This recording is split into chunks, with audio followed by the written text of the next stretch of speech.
ハレルヤ。ハレルヤ。2021年6月13日の礼拝を始めます。皆さんご起立ください。賛美歌539番を賛美します。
義を追い求める者、主を尋ね求める者よ。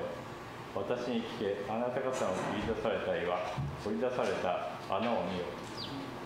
あなた方の父、アブラハムとあなた方を産んだサラのことを考えてみよう。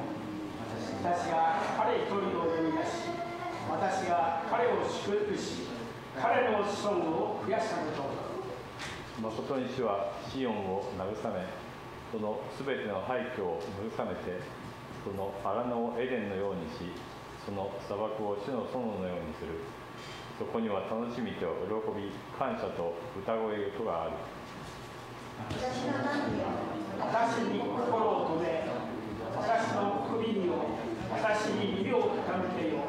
教えは私からで、私は私の講義を定め、国々の民の光とする。私の義は近い。私の救いはすぐに出ている。私の腕は国々の民を裁く。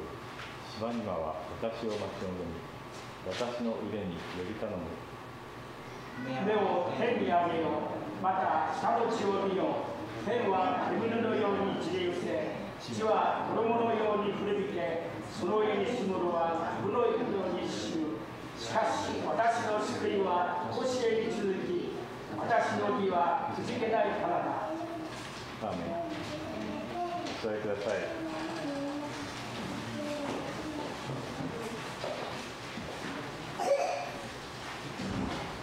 続いて聖歌572番を賛美します。「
パーソン兄弟お願いします。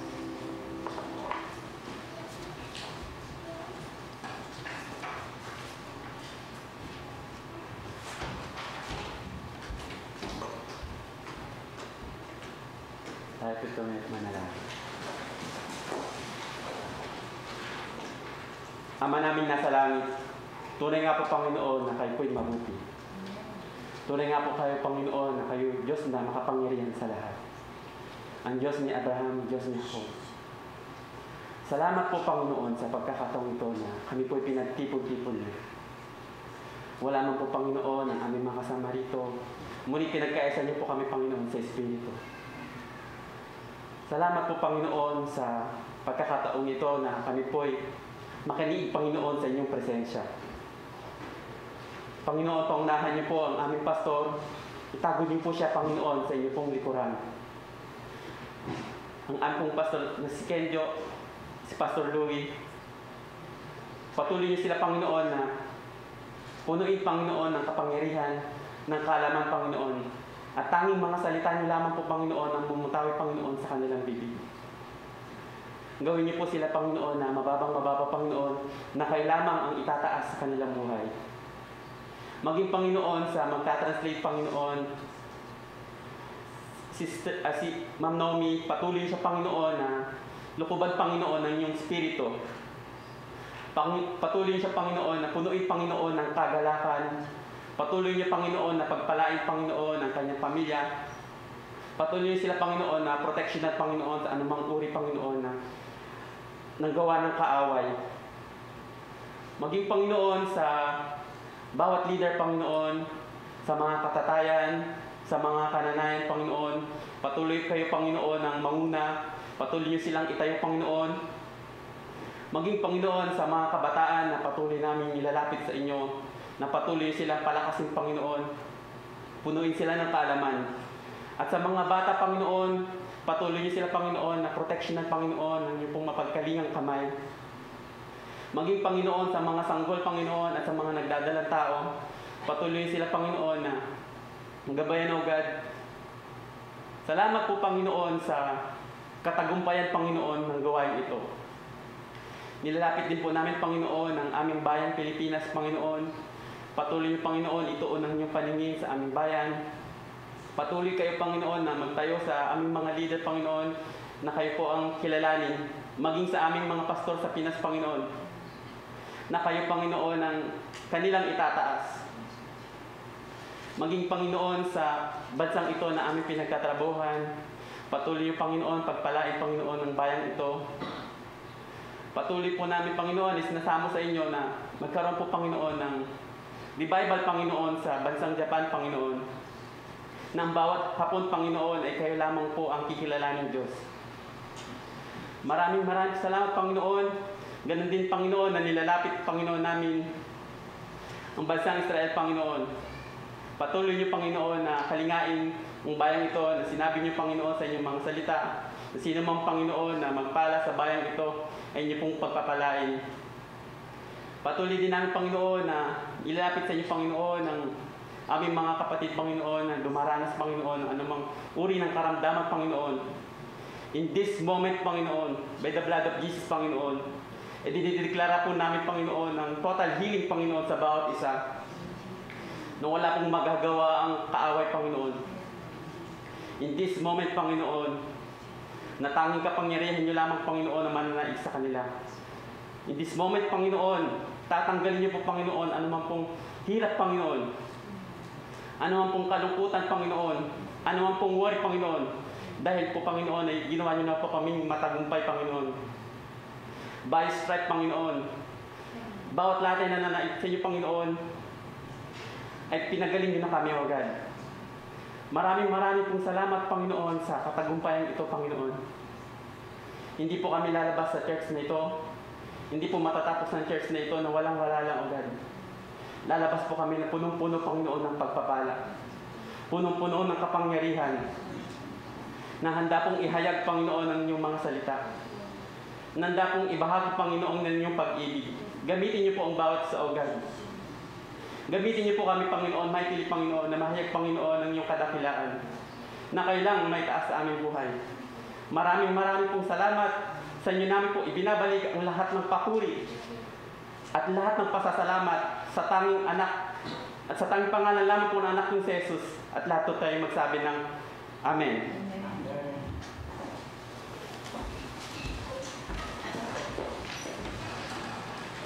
次に聖歌396番を賛美します。「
私の主イエスに He is able。日本語で1回、英語で2回賛美していきます。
メッセージ、今日は検診はありません。メッセージを検事先生です。お願いします。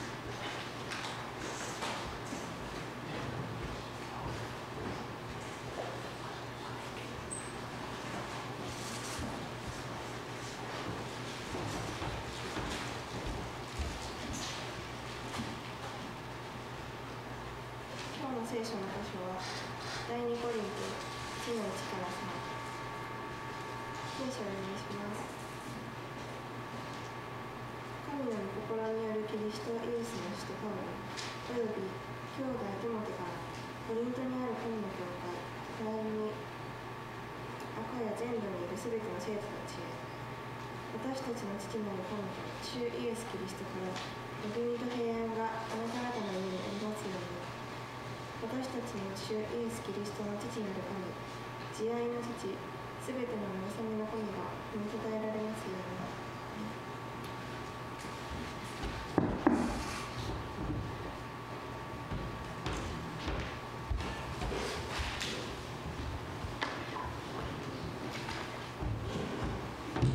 ヘレア。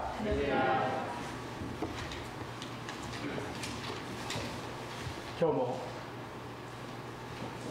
ここで本当に礼拝が皆さんと一緒にできるという恵みを感謝いたします。 Salamat po dahil sa biyaya po ni Lord, nagkaka-service pa rin po tayo today dito sa lugar nito.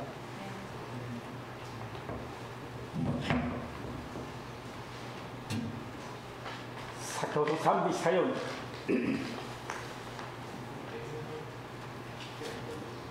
私の主イエスに全てを委ねた今、人生の嵐、コロナの嵐、進めてくださる主は私の夢に勝る素晴らしいことをなされる。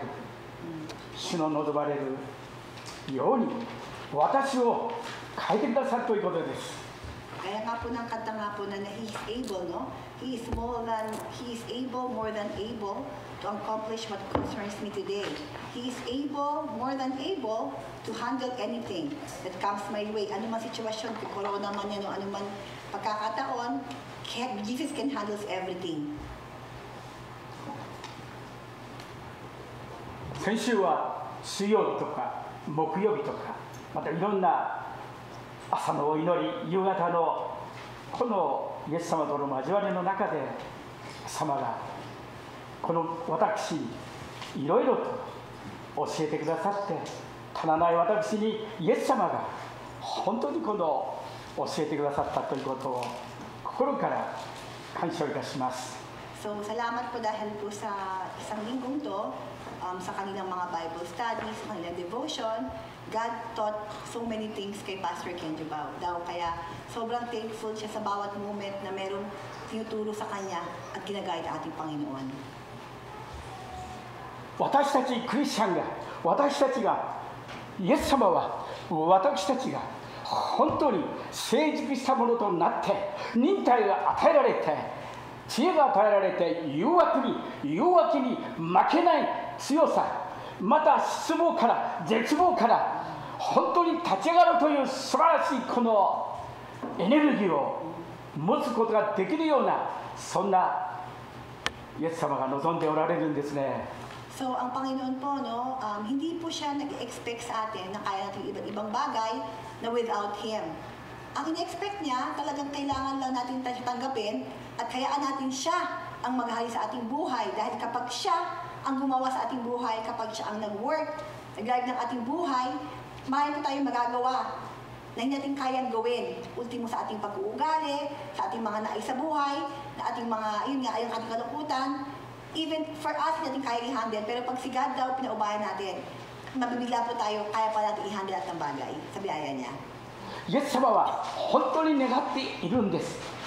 こうしたクオリティが私たちが本当に与えられて、チャレンジや試練に困難に困難に苦しみに強い、そしてさまざまな高いハードルを、障害を乗り越えていく、その経験が必要なんですね。 Ang gaya nga po ng isang mga produkto, di ba? Kailangan mo nilang i-test. Ng ilang beses mo kailangan talagang i-test para sabihin good quality yan. Di ba po? Kaya tayo rin po sa ating Kristiyano din po, hindi tayo po rin sabihin qualified tayo. We cannot never say na, Lord, talaga po, ikaw po yung buhay ko, ako'y Kristiyano talaga na glorify kita. Kasi ang gusto ng Panginoon, tayo po, sa ating buhay, makita sa atin talaga na, ay, kakaiba yun. Ay, ba't parang iba siya? Ba't ang lakas niya? Bakit kaya niya maging positive? Ba't kaya niya ganyan? Hindi dahil sa ating totoong quality Christian, kumbaga. At ayun, makita ng mga tao sa ating mga naranasan ng mga pagsubok, sa mga trials, sa pagpukpok sa atin, sa pagpapahina sa atin, sa pagpapersikip sa atin. Paano ka ba? Effective ka ba? Nag-function ka pa rin ba despite yung mga bagay to? Nag-function ka ba? Ayun po nakita ng mga tao sa atin. At yung Panginoon gusto niya, despite anong situation, nag-function tayo bilang Kristiyano, no matter what ating nararanasan sa buhay. 経験というのは、今私たちがいろんなことを、今まで経験したことのないような経験をしていますが、経験は最良のティーチャーです、教師です。 So, tayo po nga sa sitwasyon natin ngayon. Marami pong mga bagay na wala sa libro. Yung ganitong pandemic, di ba po, wala tayong makitang mga magandang literature about that. Even you search sa history, walang corona. Di ba yung gano'n na we are now in the midst of the era that we don't know how to handle things. Kahit expert, kahit mga sino yan, Kaya kailangan talaga tayo, through experience, God is making us more and more talaga na maging kawangis niya, maging tapat talaga, maging totoong matibay para sa Kanya. 今日学ぶコリントの第一の手紙、今日からコリントに移りますけれども、今までローマ書を学んでまいりましたけれども、今日からコリントの手紙の中でそのコリントの教会のことを、その中でいろんな問題だらけの問題ばっかりのそのコリントの教会を本当にこの一章から学んでいきますけれども、 So, dati po natapos na po natin yung Romans, Book of Romans. So, ngayon, today, start na po tayo mag-aral ng Corinthian. At we will see, yung Corinthian, akala mo perfect, hindi po siya perfect na church. Kapag binabasa mo to, puro problema, puro pagsubok ang makita po natin dito sa simbahan na to. コリントの教会は本当にこの周りの人たちも本当にこのですね、噂の悪いとても学ぶことのできないようなそういう教会でありましたけれども、でも経験は最良の教師であって反面教師であって、彼らのそのクリスチャン生活というか、とてもクリスチャンとは言えないようなそんな問題が1章の中に2章の中に3章の中に5章の中では結婚問題で、本当に世にないようなそのような恐ろしいおぞましいこのですね、近親相関とか本当にいろんな問題がこれから次から次へと6章7章8章9章と学んでいくの中にいろんなさまざまな問題に対して、これは私たちに対する本当に戒めなんだ、これは気をつけなくてはこのような牧会、このような教会になっては大変だということを学ばせていただくことができるんですね。できましたですね。 Ito nga pong 1 Corinthians po ay talaga pong makita natin na sabi nilang Christian sila, sabi nilang simbahan sila, pero makita po natin baka simbahan na, pero ano yung ugali nila, ano yung practice nila, ano yung ginagawa nila na sinasabi nila oo, pero sa pagtumingin ka sa panglabas, mali-mali naman ginagawa mo. Parang iba-iba naman ginagawa mo. Sa chapter 1 and 2 and 3, makita po natin mga problema nila. At sa chapter 5 naman po, isang karumal-dumal raw na napapakasal ang isang Kristiyano sa kanyang kamag-anak. No? Kumbaga talagang sa kanyang kalahi na hindi dapat ginagawa talaga. So, ultimong Christian, makita po natin talaga na hindi talaga sila masabi totoong gusto ng Panginoon ang kanilang pamumuhay. その一章の中で最後のこの一章の最後のところで、このコリント書の最後のところでこのパウロは誇る者は主によって誇りなさいと言ってるんです。争いに満ちた、本当に私はペテロにつく、私はアポロにつく、私はパウロにつく、私のキリストにつくという分裂と争いの中で、一章最後の締めの中で、誇る者はイエス様によって誠の神様を私たちは感謝して褒めたたいて礼拝して褒め祀る、そうイエス様を心から誇れと言ってるんですね。 At sa Corinthian po, sa first chapter 1 pala, makita po natin talagang pagyayabangan. Yung pataasan ng ere, pagalingan, tapos ako, mas magaling ako sa kanya. Ako, I root for him. Yung nagdidivision na, nagkakaroon ng division, mas magaling yan si Paulo, mas magaling yan si ganyan. Kumbaga, nandoon na talaga na naghahayabangan na sila, mas magaling yan, no? Naghahayabangan. At sabi nga dito, kailangan talaga i-cut ni Jesus. Kaya sabi nga dito sa chapter 1, sa verse 34, sa pinakahuli, kaya nga, tulad na nasasabi sa kasulatan, ang Panginoon ang dapat ipagmalaki na may ibig ipagmalaki. So wala tayong dapat na ipagmalakayan kasi pag nagpamalakihan po tayo, magsisila-sila tayo, magwawatak-watak tayo. Kaya kung meron ka pagmamalaki, ipagmalaki mo si Jesus sa buhay mo lamang. 2章16節の最後の16節の御言葉の中には本当に大切な、私たちがいつもそのことを意識して、私たちの心の中にはキリストの心がなんて感謝でしょうか。私たちにはイエス様の心が与えられているんだと、このコリントの教会の中にパウロが人たちにも私たちにはね、キリストの心があるんだって言ってるんですね。 At sabi nga po sa chapter 2 ng Corinthians, 1 Corinthians chapter 2 verse 16, ganito ang nasasaad sa kasulatan. Sino ang nakakaalam ng pag-iisip ng Panginoon? Sino ang makakapagpayo sa Kanya? Ngunit ang pag-iisip ni Kristo ni Kristo ay taglay natin. 3章の23節のその最後の23節では本当にこの3つのことを教えられましたね。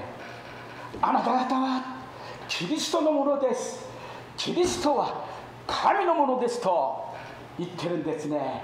そのことをいつも認識して、ああ私たちはキリストのものだ、私たちはイエス様に属するイエス様のものだ、そのことを皆さんが毎日の生活の中で生かしてどうぞ覚えていただきたい。誇るのはイエス様だって。高ぶらないで、私たちが高ぶらないで、傲慢にならないで、成功してもいろんなことがあっても高ぶらないで、イエス様を感謝して誇っていること、わあ私たちのイエス様はだって、ああ本当に私たちにはイエス様の心を持ってるんだ、与えられているんだと本当にね感謝していただきたいですね。 At dito po nga po, no, na isa pong ina-advise nga po ni Paulo, no, na ang tao po talaga, nagkakaroon tayo ng kayabangan, ng ganito pag-division, kapag tayo talaga nagiging ako na, hindi na si Christ ang tiyataas mo sa buhay. Kaya nga po dito, sa chapter 1 nga, di ba sabi nga po kanina, na dapat kung may pagmamalaki ka, sa huli niya, na si Kristo ay pagmalaki mo. At sa chapter 2, sa pinakalimig ng verse, nakalagay doon na, ngunit ang pag-iisip ni Kristo ay taglay natin. Na kung talagang gusto mo lamang, if you search, ang pag-isip ni Kristo nasa iyo. Pero kapag ibinaliwala mo, syempre hindi. Pero kapag hinanap mo, nasa iyo yan.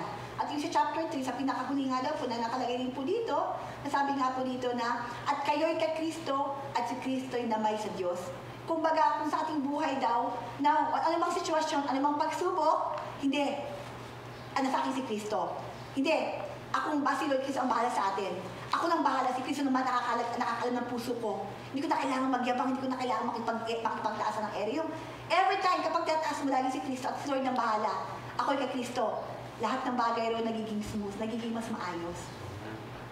先々週、日本人の日本語のわかる集会に出席した人は話したんですけれども、このテモテを中心に語りましたが、もう一度先々週出席できなかった人たちにもう一度このことを一緒に学んでいきたいと思いますね。復習をしたいと思いますが、迷いましたけど、このままコリント第一の手紙をやっていこうと思いましたけれども、でもここに出されたローマ16章21節23節、先々週このことを学ばせていただきましたが、 So, ito po yung 2 weeks ago, ito po yung preach ni Pastor. So, napakahalaga po niya na kailangan niya i-review. Gusto niya i-review tayo.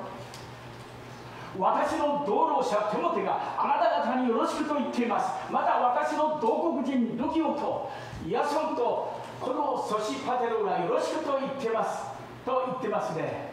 Kinakamusta kayo ni Timoteo na aking kamanggagawa at ni na Lucio, Jason at Sosipatro na mga kababayan ko. 続いて22節の中でも言ってますね。この手紙を筆記した私、共同筆記者私テオテオも主にあってあなた方にご挨拶を申し上げます。23節、私と全教会と家主であるガイオン、あなた方によろしくと言っています。主の修理学であるエラストと兄弟クワルトもよろしくと言っています。 Tapos dito, no, akong si Teresio na sumulat nito ay bumabati rin sa inyo sa pangalan ng Panginoon.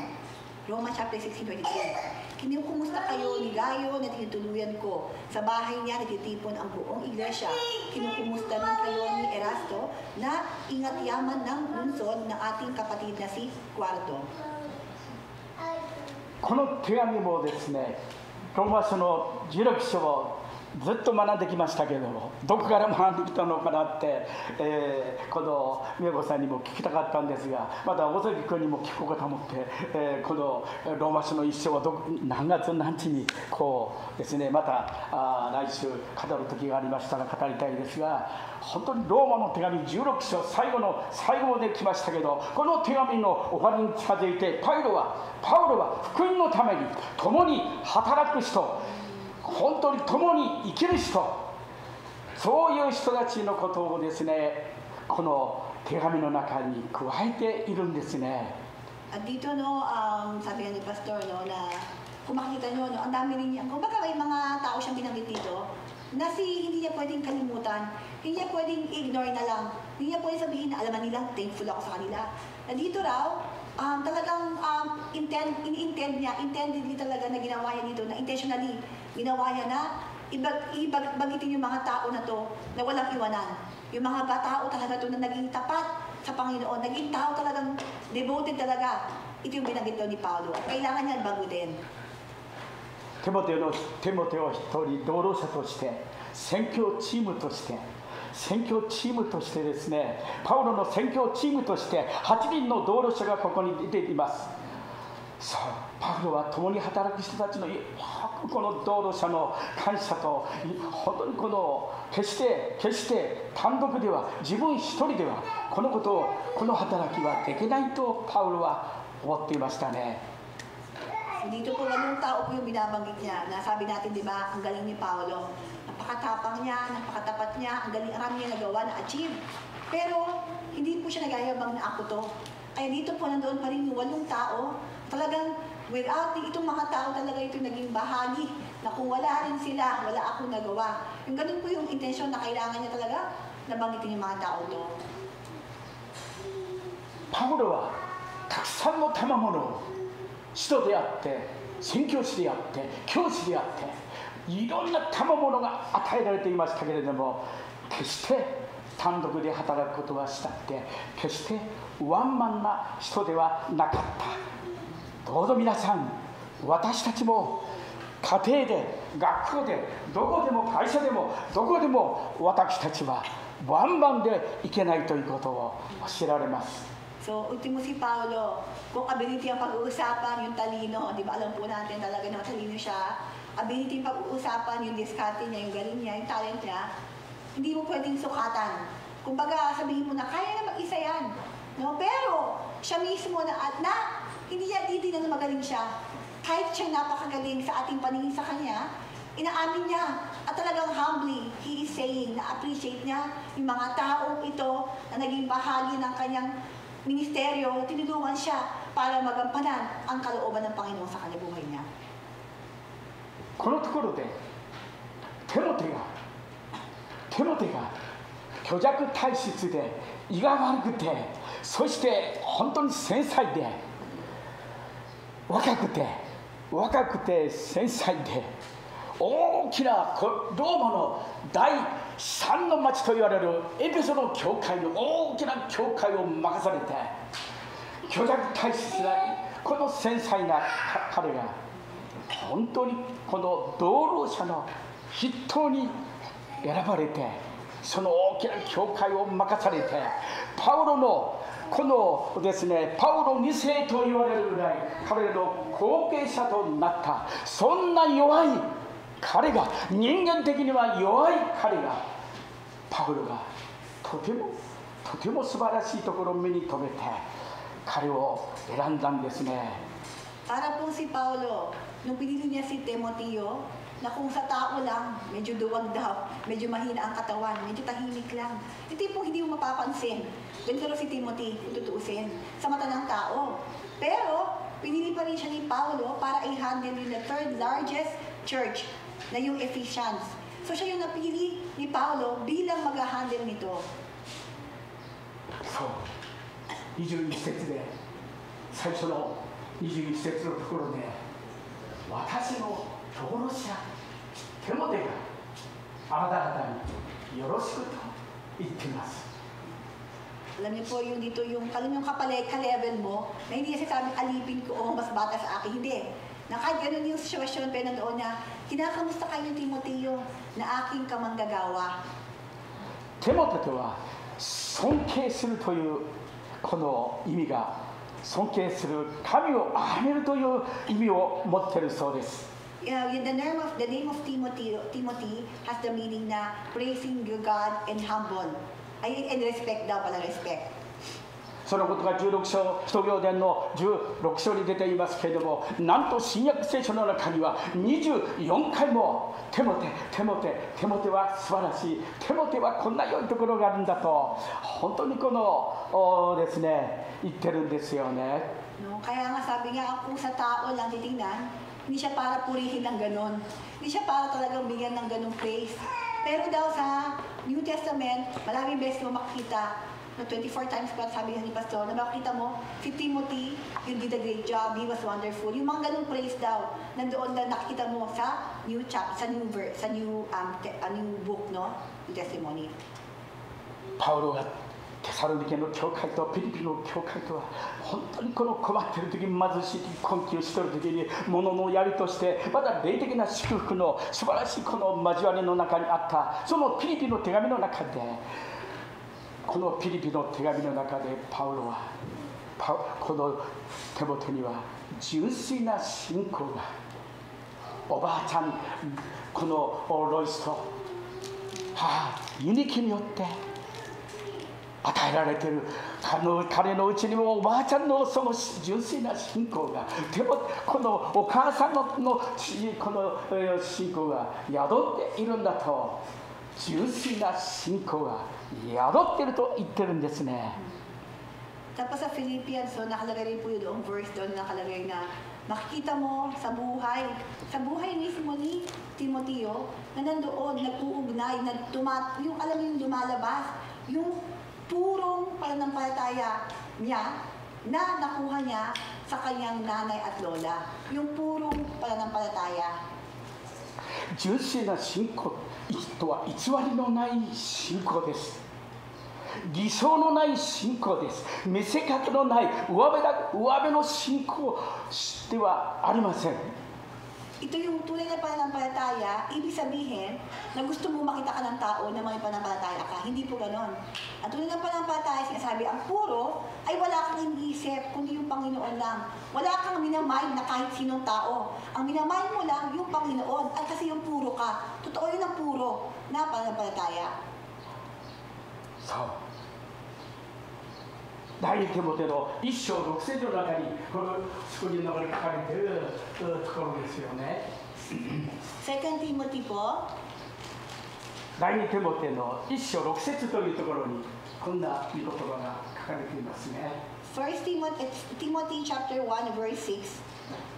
そのテモテが本当に失望のどん底の中に燃えている心が消えていって本当にこの彼はですねすごく落ち込んでいましたね。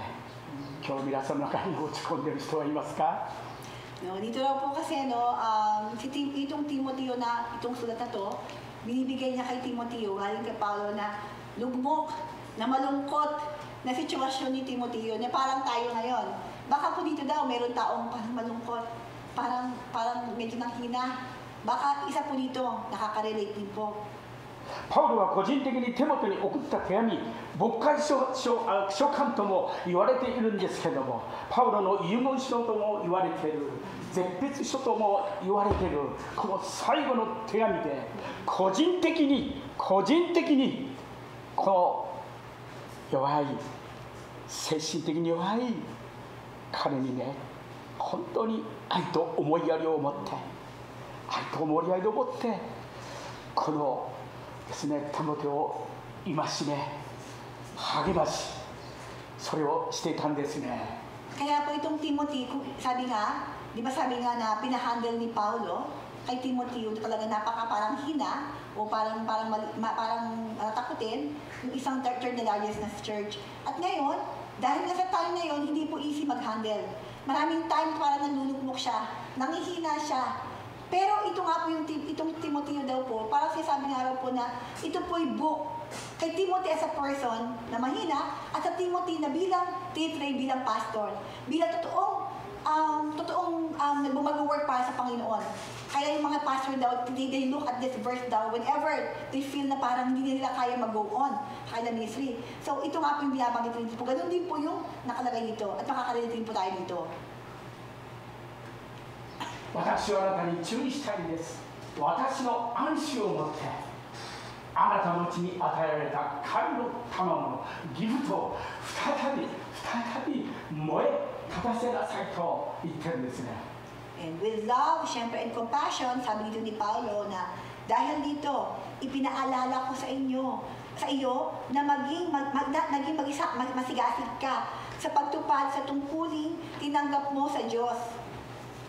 そう皆さんの心の中に勤勉でごたらず霊が燃えてるクリスチャンですね。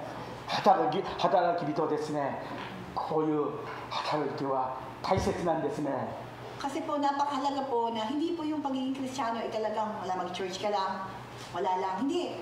Kailangan po talaga meron sa yung spirito. Talagang masigasig ka. Kailangan may something doon sa puso mo. Na hindi lang sa utak mo na po simba lang ako, kailangan ko magsimba. Hindi po. Dapat talaga may nag-work from within. Yung spirit talaga na masigasig ka, nagagawin mo, dahil ito yung gusto ng Panginoon at masaya kang ginagawa yun. ならせての中では神が私たちにもう一つ与えてくださったものはもう一つというか臆病な霊ではなくて力と愛と涼しみとの霊ですと言ってるんですね。 Yung parang kanina, sabi niya na masigasig na pananampalataya, di ba sa verse 6 sa 7 naman, sapagkat hindi espiritu ng kaduwagan ang ibinigay sa atin ng Diyos, kundi espiritu ng kapangyarihang pag-ibig at pagpagpigil sa sarili. そうどうぞこのことを皆さんが覚えていただきたい。テモテが本当に燃えていたのに若くても燃えていたんですけど彼が本当に燃え尽き症候群ではないけど彼の中に燃えているその喜びが全く失われてしまったんですね。 At dito, ultimo si Timothy na once sobrang lumakas siya, naging mainit siya, inaccept niya yung kanyang itong leadership na to. Pero along the way, nang hina siya, parang nawala yung apoy, yung parang nawala yung sigasig, nawala yung saya. Kaya nire-remind ni Paulo sa verse 6, kaya dito, ipinaalala ko sa inyo na maging masigasig ka sa pagtupad sa tungkuling tinanggap mo sa Diyos. そうパウロは本当にこの人を仰いでいる父のように慕って尊敬していたパウロがネロの皇帝のいろいろと迫害があって捕らえられてそしてアジアからいろんな人たちが去っていくその中でそうパウロのテモテの目にはパウロが一番落ち込んで敗北しているように落ち込んだテモテの目にはその霊的洞察力正しい判断力が失われてああみんな離れていくそう不思議ですね。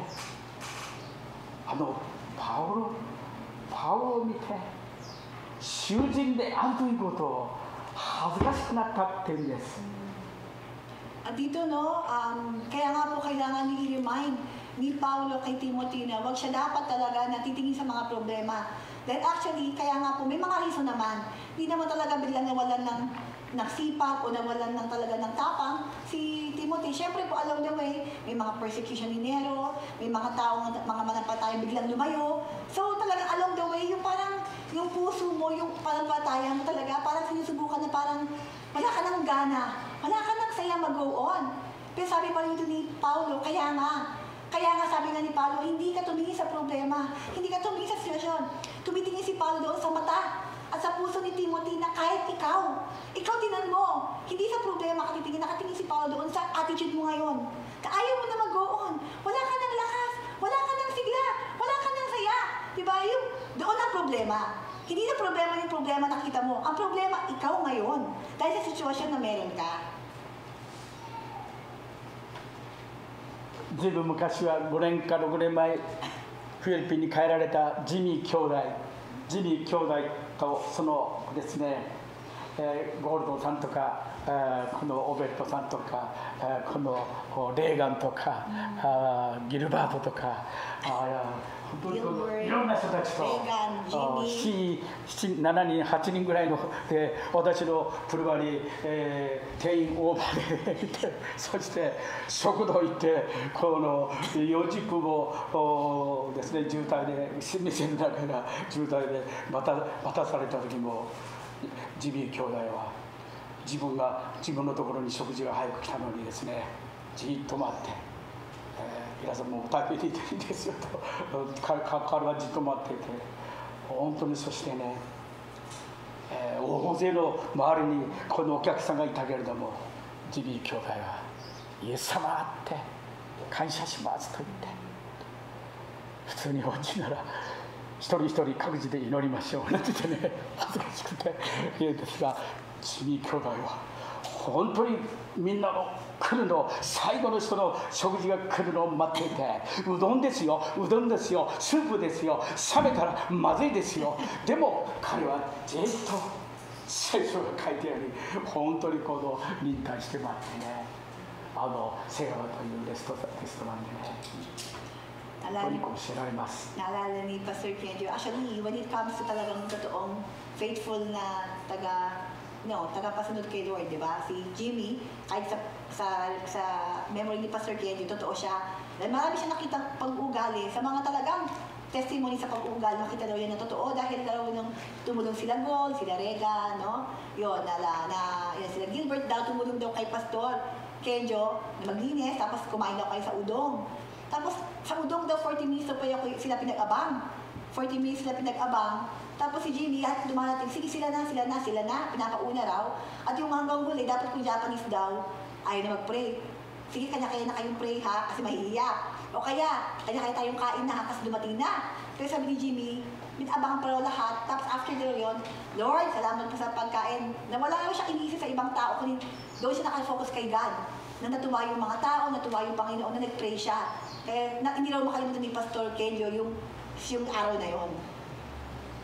日本では日本人クリスチャンが少ないんで食堂でお祈りするという人はあまりいないというかあれですね私がかつて新幹線でずいぶん昔若い時に新幹線で聖書を読んでいたらクリスチャン新聞の雑誌社の方が隣にいてそして私に話しかけてあなた聖書読んでるんですかすごいですねってね新幹線の中で聖書を読んでるだけでねすごいですね大胆ですねなんて言ったんですねと思いましたか So lalo na po sa Japan, no? Very, very small yung ratio talaga ng mga Christian. Kaya talagang medyo nahihiya po sila mag-pray sa public. Si Pastor nga once daw sa Shinkansen daw siya nagbabasa ng Bible. Meron daw isang journalist daw na Christian din. Sabi niya, ay Christian ka? Nagbabasa ka ng Bible dito sa Shinkansen? Ang galing mo naman, ang tapang mo naman, sabi daw sa kanya. Isipin mo, magbabasa ka ng Bible sa loob ng Shinkansen sa ibang Christian. Parang ang galing mo, ang tapang mo. 皆さんはどうですかフィリピンにはきっとクリスチャン多いからカトリックの人も多いけど私が祈ってたら本当に食堂で祈ってた時このエホバの証人のクリスチャンたちが喜びましたよいやあなたはクリスチャンですかとか言ってね確か私の記憶が喜びましたねエホバの証人が私も食堂で祈ってるとクリスチャンかなと思ったらエホバの証人でしたけど彼らもお祈りしてましたね Actually, ang isang beses daw, nag-pray si Pastor daw bago kumain. May isang Jehovah's Witness daw. Ay, Christian ka ba? Nag-pray ka? Ganon. At minsan naman sa restaurant, may nakita si Pastor na nag-pray. Ano kaya nag-pray yun bago kumain? Yung tinanong niya, Jehovah's Witness daw. So, yun nga po yung mga practice namin sa Japan. Very, very minimal talaga yung prayer in public. はい、本論に入りますが、第一コリントの先ほどのテキストに戻ります。コリント第一の手紙1章に戻ります。Balik po tayo sa 1 Corinthians. 復習が長くて申し訳ありませんでしたが、ローマ書16章の最後とコリント第1の1章、つながってよくつながっているんですが、覚えていただきたいですね。そう、1章1節、もう一度皆さんと一緒に読みましょう。コリント第1の手紙1章1節です。1 Corinthians chapter 1 verse 1. 少し読みます。あ、そうか間違ってる。そう、じゃあ聖書をどうぞ。Okay? 少ない人数なんで。 1 Corinthians 聖書持ってま chapter すか？ 1 verse 1. じゃあ、ですね。通訳者のナオミ姉妹に読んでいただきましょう。タガル語で読んでいただきましょうか。Hi.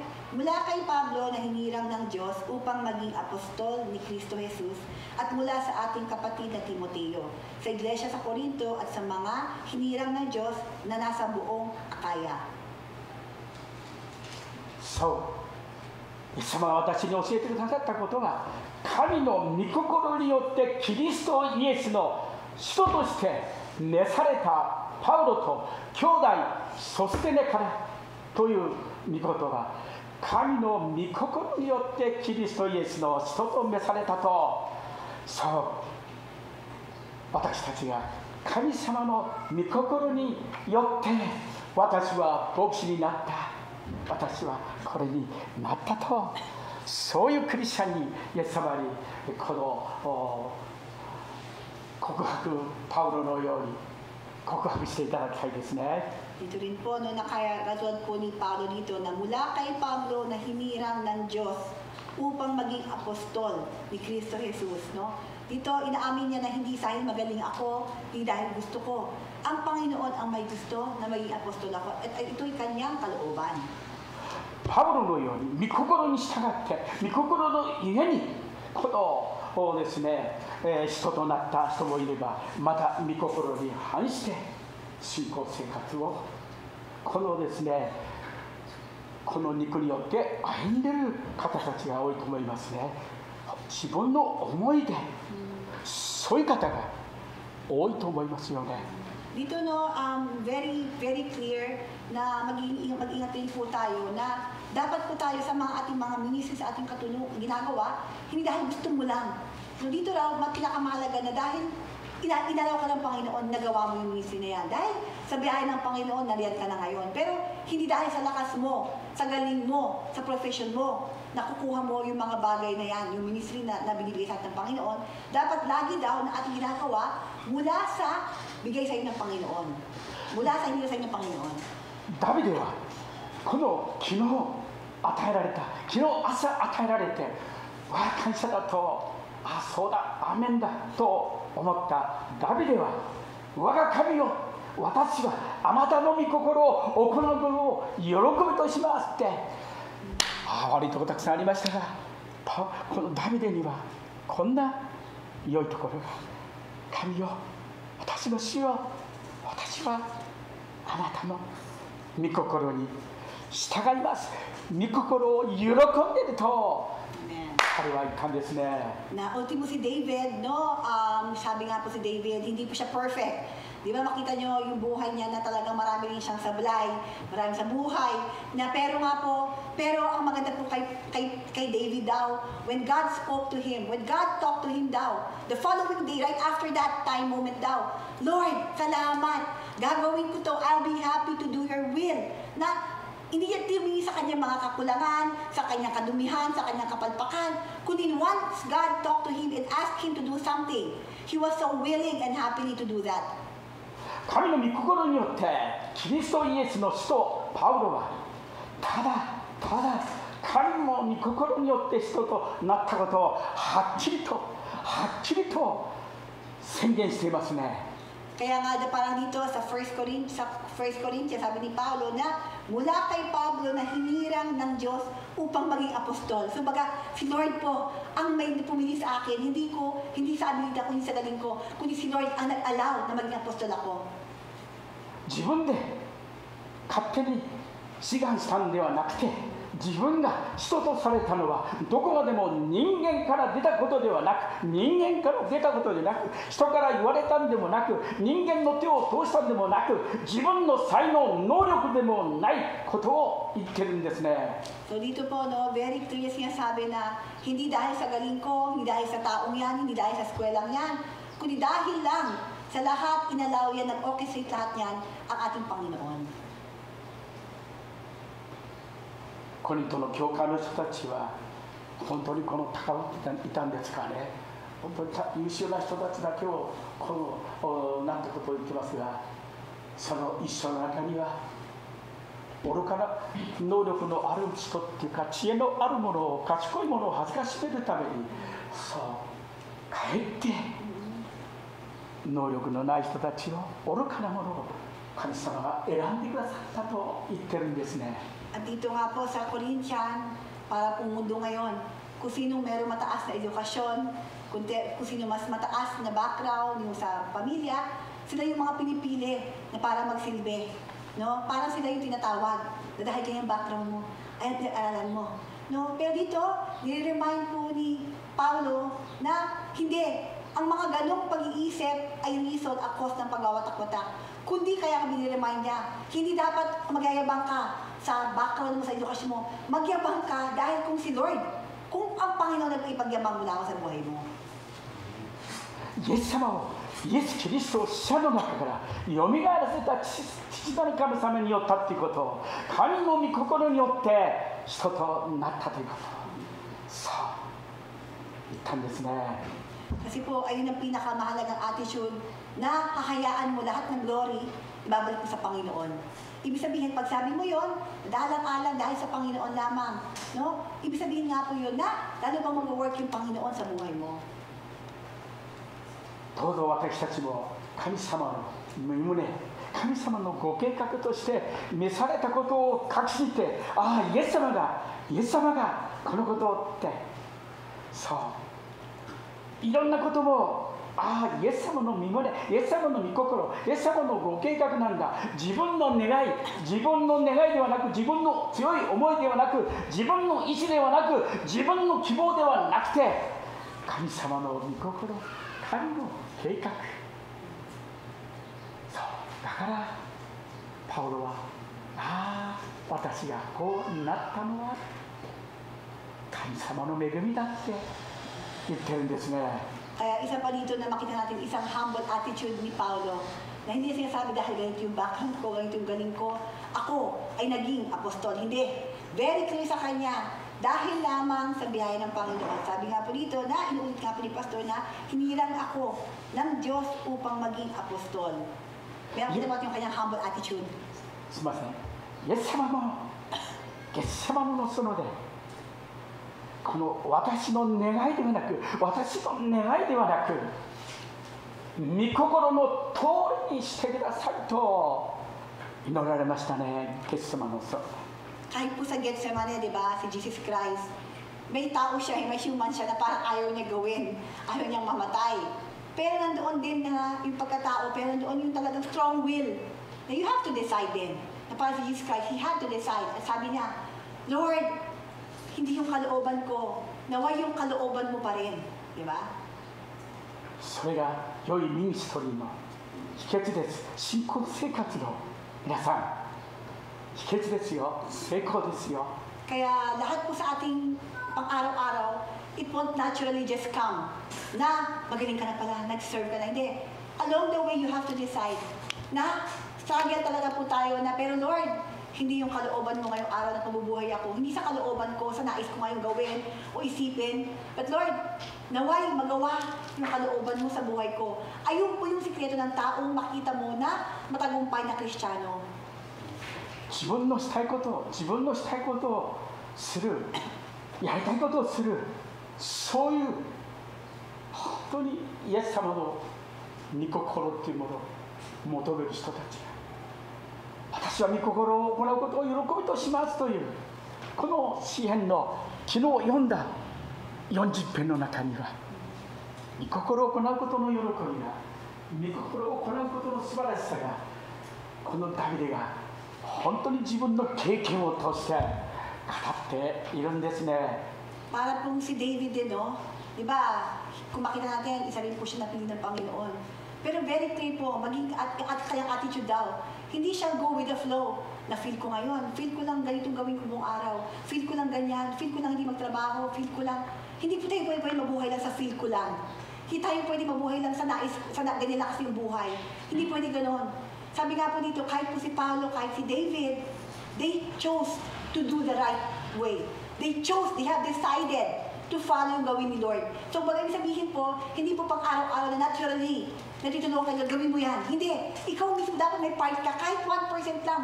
Lord, tulungan mo kung gawin ko. Isip ka lang, hindi basta lang pababayaan mo buong araw na wala kang nagawa para sa Panginoon. Dapat may chance ka na hihinto ka. Sabihin mo, Lord, kahit 1% lang, 10%, Lord, gagawin ko yung kalooban mo at gusto kong gawin ko yung kalooban mo, maging kasiyahan ko yon.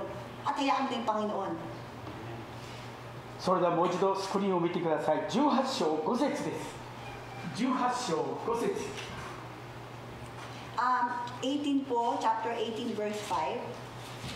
そしてシラスとテモテがマケドニアから下ってくると、パウロは御言葉を教えることに専念し、イエスがキリストであることをユダヤ人たちにはっきりと宣言しました。宣言した。 Gawa chapter 18, verse 5. Babasahin ko po, no?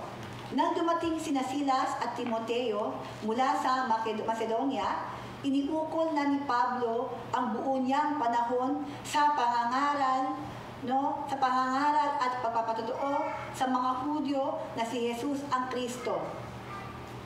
マケドニアというのは、マケドニア教会とはパウロが最初にヨーロッパに渡った時に誕生した教会です。 Macedonia ay isang unang-unang church na natayo na nagpunta si Paulo doon sa Europe. パウロは本当にこのイエス様の御心に従って伝道した神様の恵みによってイエス様と福音を中心に神の力によって神の栄光のために神のご計画に従って伝道牧会を宣教をこのチームワークで喜んで本当に今度ですね一致して伝道しました。彼の伝道は本当に祝福されましたね。 At dito po makita natin na si Paulo, sabi nga po dito, hinirang siya na apostol. At hindi lamang na apostol na hinirang ako, ano na kaya? Na wala siyang part. Dito very clear daw po na alam niya, naging aware siya na hinirang siya, na lagi niyang hinihingi sa Panginoon. Lagi siyang humihingi ng guidance sa Panginoon. Kung paano niya makakampanan yung kanyang dapat niyang gawin. Hanggang napatulibigay siya ng mga taong tutulong sa kanya, na wala siyang sinayang na kahit konting oras dito sa lugar na ito. Talaga para lang, ginugol niya ang kanyang oras, ang kanyang panahon, para magampanan niya. Na naging aware siya na may pinapagawa sa kanyang Panginoon. 私たちの主イエスに対する信仰とは信仰をはっきりと主張したんですね。単刀直入にイエス・キリストが救い主なんだとユダヤ人の最も嫌う言葉、そのことを臆することをしないで大胆にそう語りましたね。オブラートに包んで分からないように曖昧にしたんではなくて単刀直入にしましたね。 So, sabi nga sa verse 18 and verse 5, ulitin nga po na inuukol ni Pablo ang buo niyang panahon sa pangangaral at pagpapatotoo sa mga Hudyo na si Jesus ang Kristo. Dahil po that time, syempre sa mga Hudyo po, ayaw po nilang clear na si Jesus Christ yung Panginoon. Pero si Paulo, he was bold enough na he didn't care na maubos yung oras niya, maubos yung mga tao, pero talagang kailangan niya ipagsabi na si Jesus ang totoong Panginoon natin. 18章のごめんなさい20章21節19章20節にも同じような言葉が書いてありますね。 Sa 20:21 po, 20章21節ユダヤ人にもギリシャ人にも神に対する悔い改めと私たちの主イエスイエス・キリストに対する信仰とはっきりとこの曖昧ではなくてはっきりとストレートに力強くこうですね、この語ったんですね。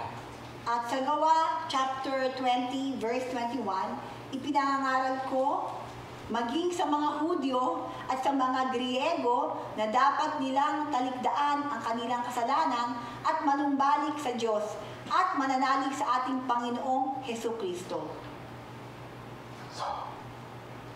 ユダヤ人の性格はこうだ、ギリシャ人の心はこうだ、スクテア人いろんな人々の心はこうだ、そういう文化だ。いいえ、神はどんな人にも難しい人でも救ってくださるということを、変えてくださるということを、このところは本当に私たちに教えてくださっているんですね。At isipin niyo po, no, very bold na hindi siya naging, alam niyo, customized na kapag Hudyo, ganito dapat yung pagsabi mo, kapag Griego, dapat ganyan. Hindi siya naging customized, hindi niya kinustomize yung the way ng kanyang approach para tungkol sa katotohanan ni Jesus Christ. Dahil alam niya na yung power na name of Jesus Christ, na kahit sino tumanggap nito, Griego ka man, Hudyo ka man, ano ka mang lahi, but once you believe in the name of Jesus Christ, alam ni Paulo na God will work in you.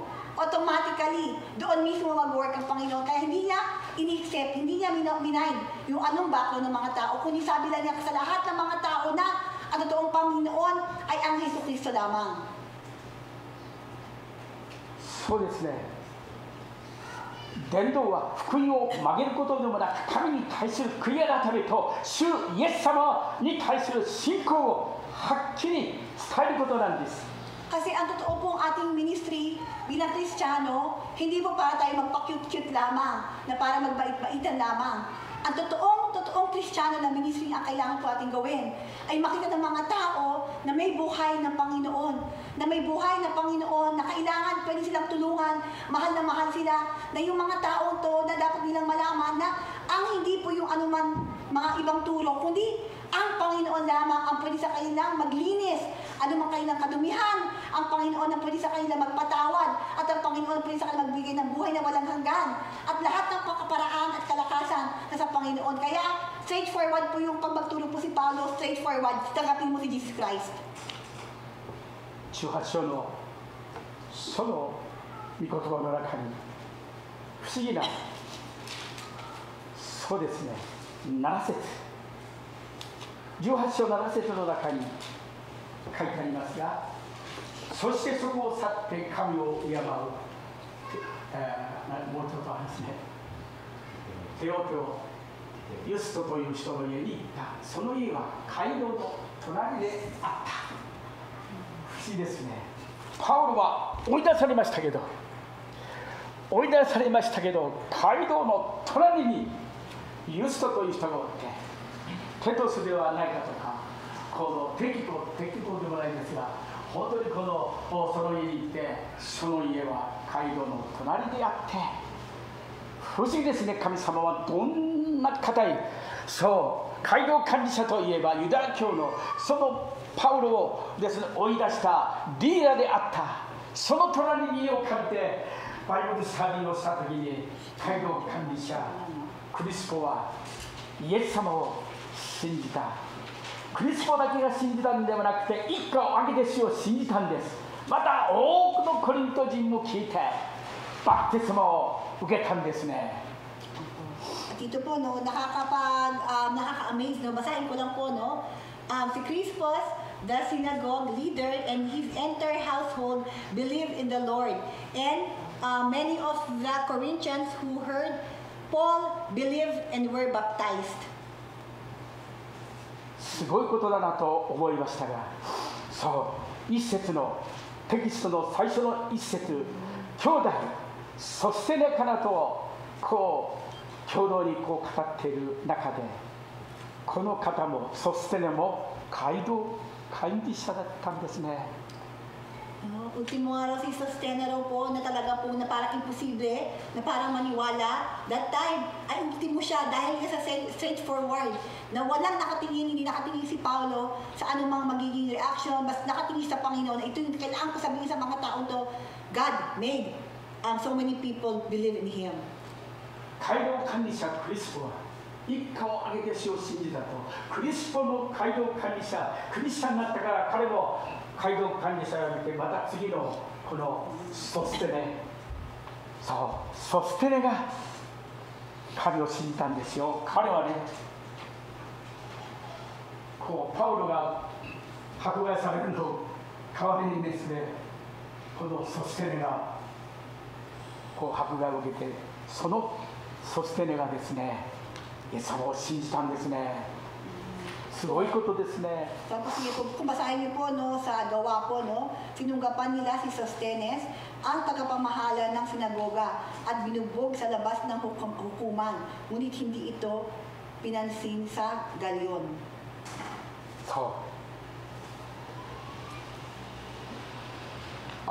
このすごい迫害する人たち、パウロ自身もそうですけど、意外とイエス様を猛烈に反対する人たちが、イエス様の栄光のためにその人をイエス様は救って書いて、本当にこのですね、素晴らしい恵みにパウロと一緒にパウロの反対するリーダーが皆さん本当にイエス・キリストを信じたということを兄弟ソステネと言っているんですね。 So dito nga po, kung mabasahin niyo po yung gawa, no, ma-amaze kayo na dahil lang sa ganung kapapreach, sa straightforward na preach po ni Paulo, na ultimong kaaway niya si Sostene, nakararating po ng mga persecution, pero hindi pa rin sila para mag-give up doon. No? At talagang God changed, ultimo yung mga tao na imposible, maniwala daw. Nakakabighani daw, nakakabigla na yung mga taong ito na hindi man nila talaga naisip na tatanggapin ng Panginoon Kristo, tinanggap nila. 18章9節10節をもうここでこのスクリーンの中にこう書いてありますね。ある夜、主は幻によってパウロに恐れないで語り続けなさい。黙ってはいけない。そう。パウロも恐れましたけども、語り続けなさい。黙ってはいけないとアドバイスしてますね。 At dito sa gawa, no, sa chapter 18, akala nyo si Paulo, sobrang straightforward naman. Akala nyo si Paulo, kahit konti hindi siya nagdaw. Akala nyo si Paulo, baka laging malakas, hindi po. Katunayan, sa gawa chapter 18, mababasa po natin sa chapter 18 verse 9, nagpakita po yung Panginoon sa kanya. Sabi sa kanya, isang gabi, sinabi ng Panginoon kay Pablo sa pamamagitan ng isang pangitain, huwag kang matakot, ipagpatuloy mo ang iyong pangangaral. Anuman ang mangyari, huwag kang titigil. よく教会でわからない難しいこのいろいろと本当に復活なんて十字架にかかったなんていろいろとこのわからないそは信じられないとか本当にこの難しいんだという人がおりますけれども、でも先週木曜日学んだ時本当に祈る時にもイエス様のことがよく分かるようになりますが、聖霊が働かれる時、そうだ、私も兄も父も本当に心からイエス様の前に祈った時、悔い改めた時、そこに聖霊が働いて、本当に難しいと言われた父が兄が10年間もイエス様が離れていましたが、私は3年間離れていましたが、私たちがへりくだって祈る時、そこに聖霊が働かれると、イエス様という方が本当にその時から私は分かりましたね。変えられましたね。 Kaya nga po, tayo po talagang taon, automatic talaga po tayo na pag may tao na para bang matigas sa ulo, kaya para imposible, para bang nagigiwa po tayo, para bang wala itong pag-asa. Diba? Pero sabi nga po dito ng Panginoon kay Paulo, huwag kang hihinto. No? Kasi ako'y sumasa inyo. Hindi ka maaano sapagkat marami akong tagasunod sa sunod-sunod na ito. Na minsan along the way natakot po tayo. Pero sabi ni Pastor Kenjo, pero oo nga no, Isipin ko yung buhay ko. 3 taon ako, hindi nagsimba. Kapatid ko, 10 taon, hindi nagsimba. Tapos tatay ko, di ba, nanigarilyo, may bisyo. Pero once ang Panginoon talaga tumawag sa kanya, lahat ng mga bites at ng ugali, oo nga, kahit ako, sabi ng pastor, oo nga, no? At once I really repented and I really called upon the name of Jesus, He really worked within me. Oo nga, kaya wag ako matakot, wag ako mag-doubt, wag ako mag-underestimate. Dahil kapag ang Holy Spirit na tumawag sa taong yon at tanggapin niya ang pangalan ni Kristo, gagalaw at gagalaw ang Panginoon sa kanya. 皆さんの会社にも学校にも皆さんの家族の中にもソステネがプリスカ・アクダがテモテ・テトスが本当にまたザーカイが今ほどコロナによって人と人の関係が疎遠にされて遠くこう交わることが近づくことができないような状況ですけれども、でもチャンスです。福音を伝えることは恐れないで語り続けなさい。黙ってはいけない。実節の中には牧師先生たちが特に日本で少ないクリスチャンがいるところにいろんなところで伝道している人たちがこの御言葉で非常に励まされています。 So, kaya nga po tayo, ako, tayong lahat, no? Huwag tayo hihinto. Meron tayong mission na binigay ang Panginoon. You will never know sino pang nakatagong Sostena, sino pang nakatagong Timothy, sino pang nakatagong Zakay. Sa tamang oras, no, kailangan natin mag-preach lamang. Dahil may time, lahat ng tao, may timing ang Panginoon para makilala siya. At kaya nga po kahit sa Japan, kahit napakaliit lang ng porsyento ng Christianity, ang mga Japanese na mga talagang, alam niyo po, ay talaga mali matigas, medyo close ang kanilang utak sa Kristyanismo kay Jesus Christ. Pero maraming pastor, ang laging humuhugot ng kanilang lakas. Babasahin nila yung Gawa, chapter 18, verse 10 na sinasabi, huwag kang matakot, ipagpatuloy mo iyong pangangaral. Ano man na mangyari, huwag kang titigil. 実節皆さんと一緒に声を出して So, sabay-sabay po tayo. Pwede po ba tayo 私たち牧師を励まし magbasahin natin sabay-sabay yung Gawa, chapter 18, verse 10. 一緒に読みましょう。 May mga pagsubok, may mga time na parang ayaw mo na magpatuloy sabihin na God is good, God is alive. 私はあなたと共にいるのだ。誰もあなたを襲って危害を加えるものはない。この町には私の民がたくさんいるからと言われた。 Okay, verse 9 and verse 10 basahin po natin. Okay? Huwag kang matakot, ipagpatuloy mo ang iyong pangangaral. Ano man na mangyari, huwag kang titigil. Sapagkat ako'y sumasa inyo, hindi ka maaano sapagkat marami akong tagasunod sa lungsod na ito. 誰もあなたを襲って危害を加えるものはない。この町には私の民が、この町には私の民がたくさんいるので、ああ、豊橋には、二川には、大岩町には、黒下には、本当に天白には、荒子には、ああ、イエス様、あの方がいる、この方がいる、この方がいる。非常にこの言葉は、神は真実な方です。神の恵みによって、本当にイエス様がその人たちを罪の中から救ってくださる。どうぞ。さあ、日本も必ず、そう、この町ではクリスチャンの人たちが多いんだ。本当に感謝です。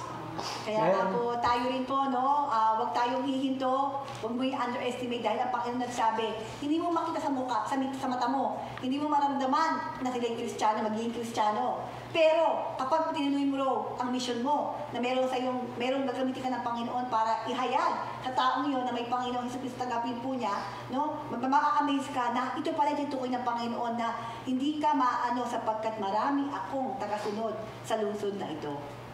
イギリスの説教者、説教のプリンスペル、このスポルドンがすでに聞いてください、すでに選びに入れられた数えきれないほどの人々はまだ生まれ変わっていないとしても必ず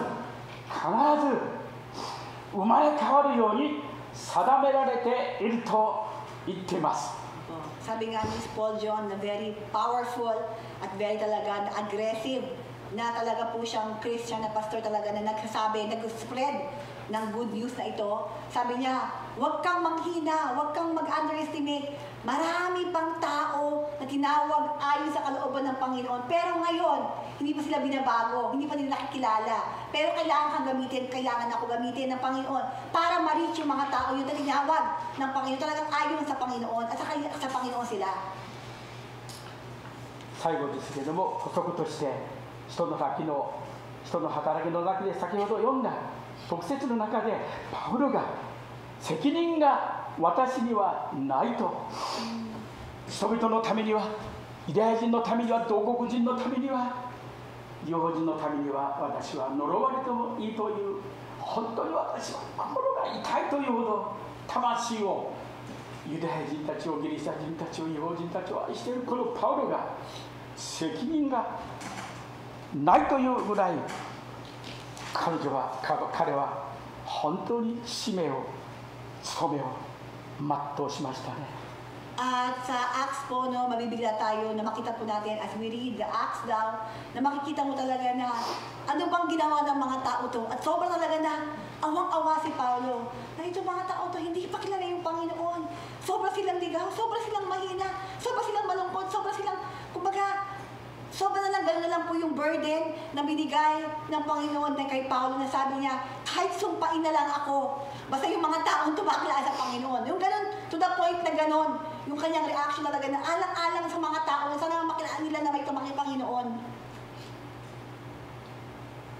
しかし私は教えられましたね。パウロはそのように告白できましたが、金城隆はそう責任がパウロのようにイエス様を告白させ最後にしてこのパウロのような告白ができるようにと祈りますが、まだ自分には本当にたくさんの魂への務めが責任があるな。天国にいた時に皆さんは責任を、あなたの責任がありますよ。健人隆の責任が皆さんの中に一人一人誰もがみんな責任がそうあるんですよ。責任を問われる時が来るんですよ。Kaya nga po, yung Kristiyano po, hindi po ganun kadali. Na kasi kapag binanggit mo na ako'y Christian, ako'y follower ni Jesus Christ, hindi naturally na wala kang gagawin. Ibig sabihin, kapag sinabi mo yon, automatically, meron kang part doon. Ibig sabihin, dapat lalo mo lang pakita sa buhay mo na buhay si Kristo. At sabi nga, na meron kang responsibility sa mga tao, sa pamilya mo, talaga bang nakikita na binanggit mo, Kristiyano ka? Sabi mo, follower ka. Talaga bang yung mga tao sa paligid mo, napahiwating mo ba yon? Ay sabi ni dating ang time, sabi ni Pastor Kenjo, ako nga, kahit ako, minsan nag-worry ako, nagigilty ako na kulang pa, na hindi pa ganun ako ka-burden, hindi pa talaga ganun ako ka-bold, talagang gawin, na kahit mamatay na lang ako, kahit isang pa ako, basta yung taong to, makilala ko lamang, Lord, magawa ko yung gusto mo, na lalo nila makilala ikaw. Pero sabi niya, sa bawat isa sa atin po, no, na sinasabing Christian, na tinanggap po si Kristo, meron po tayong responsibility. Sabi nga, mission. Diba? Itinalaga. Lahat po tayo itinalaga ng Panginoon. Hindi lang para mabuhay ng wala lang sa mundong to, kundi may kanya-kayang tao na responsible po tayo, na kailangan sa buhay natin, makita nila na buhay ang Panginoon. At sa talangin po dati ang time, tatanungin ka ng Panginoon, itong binigay kong faith na to, ginamit mo ba? Itong sekining, yung sekining na to, ginawa mo ba? ローマの地方総督のガリオがパウロに気合を加えるな、パウロを追い出そう、パウロを迫害、パウロを連れ出して本当にこのひどいことをしようとした寸前、私たちもイエス様が気合を加えないとこうパウロにその夜幻で言いましたが、しかし迫害者が近づいてきましたが、そう私たちもなんでいつまでコロナが大変だイエス様は信じていたら正しいものには天幕に近づかない、疫病もいろんなもの守られると私はイエス様は偽りのない真実な方ですよ。そういう徹底的に追い詰められる時が来ますよね。今日朝7時頃、家内と宮子姉妹と3人で最後いろんなことを語りましたが、最後祈りましたね。私は想定内だって、まだクリスチャンたちが、日本のクリスチャンたちが、日本の牧師先生たちが、健常隆が目を覚まして危機感をない状態だから、まだ最後の最後まで追い詰めてくるなって、イスラエルの民がエジプトの軍隊に追い詰められたように、後悔があってもう身動きが八方塞がりになった時がある。私たちもそういう状況の中に追い込まれる。その時こそ私たちがイエス様が働いてくださって管理してくださって大逆転の素晴らしいことをしてくださると、想定内だと自分は思いましたね。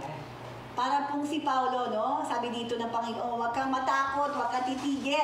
Pero it didn't mean na wala ka ng persecution. Hindi ibig sabihin wala ka ng taong mag-down sa'yo. Hindi ibig sabihin wala na sa'yo magsasakit, mananakit. Hindi po ibig sabihin yon. Pero si Lord sabi niya, magpatuloy ka. No? Kahit si Paulo, no, ibig sabihin at handa siya na ang gawin pa rin yung will ng Panginoon. Parang tayo rin po ngayon sa mga problema, sa mga sitwasyon ngayon, no? Maraming bagay talaga na kailangan tayo i-test ng Panginoon.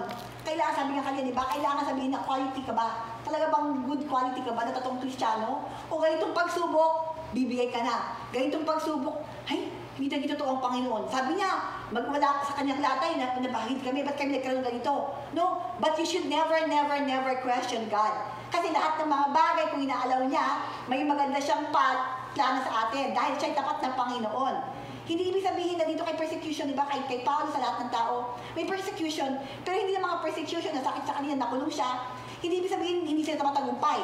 Bagamat ginamit ng Panginoon yung pagkakulong ni Paulo para lalong may bahagi sa daan ng Panginoon, di ba? Kumbaga, ang Panginoon yung inaalam yung mga bagay na ito, hindi para tayo manghina, para tayo malugmok, kundi maging magising tayo lamang. Kay Pastor sa ilo, sabi nga niya, nag-pray sila ni Mimakosang, ni Mimakosang, ni Oksang ngayong umaga, 7 o'clock. Kaya nag-pray sila na, Lord, huwag niyo kami gawing lukewarm, huwag niyo kami gawing na parang Kristiyano lang, na parang idlap-idlap lang. Dapat gawin mo kami Kristiyano, lalo na panahon na ito, nagising kami, na anumang pagsubok, anong gagawin ng kalaban, kasi tayo mga Kristiyano, yung kalaban, lagi tayo titirahin. Dapat tayo maging handa. Mag-alam natin na hindi, Lord, hindi ako pwedeng manghina dito. Lalo na kung dapat magsipag, maging mainit sa pananampalataya na hanapin ka. Ayun po ang dapat ating attitude sa mga ganitong sitwasyon. Yung ating dapat na reaction po dapat. 韓国に感謝のことに何回も随分30代の後半からずっと12回ぐらい韓国の教会に学びにいろんなこのところを学びに行きましたけれども、かつての韓国は至るところでコリント第一の手紙1章2節、先ほど1節学びましたが、2節時間がないので学びませんでしたが、至るところで主の皆を呼び求めている。さあ、韓国はイエス様の皆を35年戒厳令がある頃、イエス様は至るところで小学校に行っても中学校に行っても高校に行っても軍隊に行っても韓国産の学校に行っても、そう朝は蒼天教会で、午前はバイブルスタディで、この昼からはいろんなところに行って、本当にこの励ましいバイブルスタディに行きまして、夜も正解して、本当にイエス様、主の皆を褒めよう、主の皆を褒めよう、主の皆を褒めよう。至るところで韓国全部ほとんどのところがイエス様の名前を、イエス様の皆を褒めたたいていたんですね。そのことを私はかつて韓国に行ったことを思い出されて、貧しかったけど韓国はとても貧しかったけど、でもさあイエス様の皆を褒めたたいていたんですね。So 12 years na po nagpunta si Pastor, 12 times nakapunta ng Korea daw. Pero matatandaan daw niya sa eskwela, sa makapaskil, walang nakalagay kundi purihin ang Panginoong Jesucristo. Si Kristo ang purihin, yung puro kay Jesus Christ na pangalan. At makita po natin, Di ba? Since then, ang laki na po na-improve ng Korea, no? Actually din, no? Nag-God bless this country din actually. So after yun, nung wala nang hindi pa ganun katanyag o talagang mayaman ng Korea hanggang ngayon, ayun po yung naging buhay ng mga Kristiyano doon sa Korea na kahit saan, call the name of Jesus and you will be saved o kaya praise the Lord Jesus Christ. その時の人々はどんどん聖霊に満たされなさいというメッセージで人々は心を開かれ強く改めてエサを信じたんですね。私たち言った日本人の牧師先生たち、聖霊に満たされないって言ってエサを信じるなんてうわおと思いました。聖霊を語っても日本人はちんぷんかんぷんだなと思いましたが、そうでも心が働き聖霊が働いていましたね。どんどん人々が救われて、あちらにも教会、こちらにも教会、本当に教会がいっぱい、赤い白い十字架がいっぱい。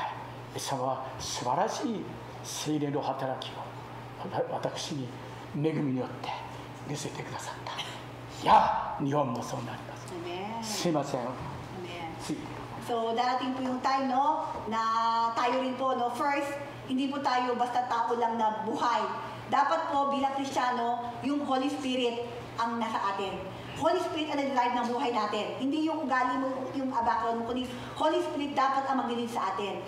At kaya po ng Korea, nakita po natin na kahit saan, parami yung Christian, dahil maraming Holy Spirit ang nag-work through sa mga tao. Kaya hanggang doon lamang po tayo ngayon. Pray. イエス様感謝します。このあなたがコリント第一の手紙1章1節2節3節5節の中には素晴らしい神の恵みがイエス様、私たちの力ではなく全てイエス様の恵みであります。イエス様がこの国を憐れんでくださる時が来ます。どうぞイエス様、どうぞ今日この御言葉を聞いた人々が心に留めて、本当にイエス様の皆を褒めたたえ感謝することができるよう、主をどうぞ導いてください。ああ、主イエス様、どうぞ日本の教会を憐れんでくださって、導いてくださる心からお願いいたします。信じます、信じます。今日来れなかった人たちの上にイエス様の豊かな恵みと祝福がありますように、どうぞ助けてください。助けてください。教えてください。戒めてください。強制してください。どうぞイエス様よ、よろしくお願いいたします。信じます、信じます。感謝します。イエス様の皆によってお祈りいたします。アメン。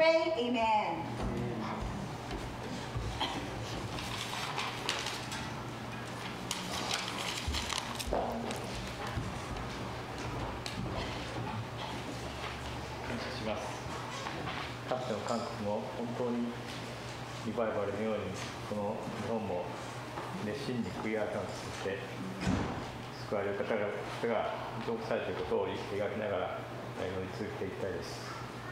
ではハレルヤマーチを行っていきましょう。「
イエス様、今日私たちを、礼拝に集めてくださったこともありがとうございます。イエス様、本当に今日来れなかった一人一人にあなたの恵みがありますように、またイエス様、信仰も、あなたが支えてくださいますようによろしくお願いいたします。またイエス様、リモートで聞いている方々も本当にあなたが覚えてくださって、イエス様、さらにイエス様、あなたの愛が増し加わり、他の人々にもイエス様、あなたのことが伝わりますようによろしくお願いいたします。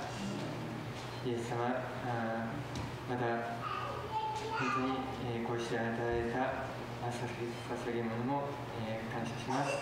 イエス様の愛のために使われますようによろしくお願いいたします。イエス様、あなたがどうか会社においても、また友達同士、どこにいてもあなたが守り導いてくださいますようによろしくお願いいたします。あなたに感謝してイエス様のお名前によってお願いいたします。アーメン。アーメン。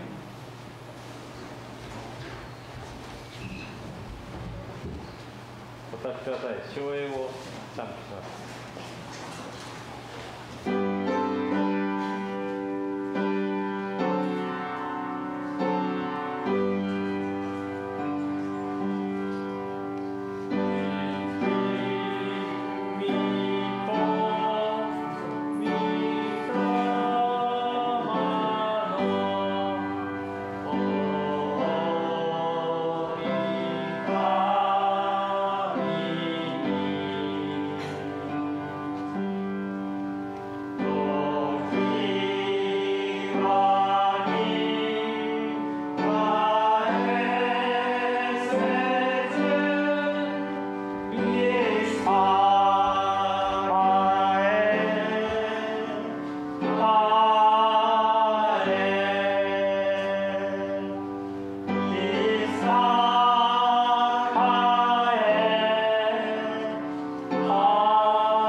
主イエス・キリストの恵みと父なる神の愛と聖霊の交わりが兄弟姉妹の上に豊かにありますように。アーメン。